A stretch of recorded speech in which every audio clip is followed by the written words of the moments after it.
Video என்ன பார்க்க போறோம் கேட்டா எஸ்ஐல கேட்ட ப்ரீவியஸ் இயர் क्वेश्चन தான் பார்க்க போறோம். என்ன क्वेश्चन அப்படி கேட்டா இந்தியாவின் குறுக்கே செல்லும் சிறப்பு அச்சம் எதுன்னு கேக்குறாங்க. அப்ப பூமி எடுத்துக்கிறோம். இந்த பூமியோட மைய பகுதியில ஒரு கோடு வரைறோம். அது என்ன கேட்டா 0 டிகிரின்னு சொல்றோம். இந்த 0 டிகிரிக்கு மேல இருக்கக்கூடிய பார்ட் எல்லாத்தையும் என்ன வடக்குன்னு சொல்றோம். கீழ இருக்க பார்ட் என்ன சொல்றோம்னா தெற்குன்னு சொல்றோம். அதே மாதிரி நடுவுல ஒரு கோடு வரைறோம். அந்த கோடுக்கு என்ன கேட்டா 0 டிகிரி அப்படின்றத சொல்றோம்.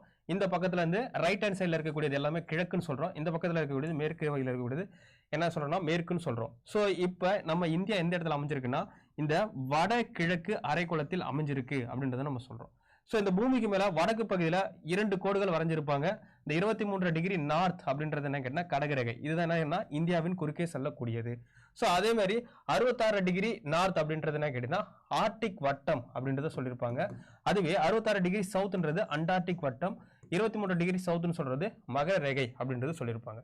அப்ப இந்தியாவின் குறுக்கே செல்லக்கூடியது என்ன கேட்டா கடக ரேகை அப்படின்றதுதான் குறுக்கே செல்லக்கூடியது. இப்போ இந்த வீடியோ பார்த்துட்டு இருக்க உங்களுக்கான ஒரு क्वेश्चन என்னன்னு கேட்டீங்கன்னா இந்த கடகரேகை அப்புறம் ஈக்குவேட்டர் அதுக்கப்புறம் மகர ரேகை இது மூணும் கடந்து செல்லக்கூடிய கண்டம் எது அப்படின்றத மறக்காம கமெண்ட் பாக்ஸ்ல சொல்லிட்டு இந்த மாதிரி நிறைய தகவல்களை தெரிஞ்சுக்க தொடர்ந்து நம்ம சேனலை சப்ஸ்கிரைப் பண்ணி வச்சுக்கோங்க.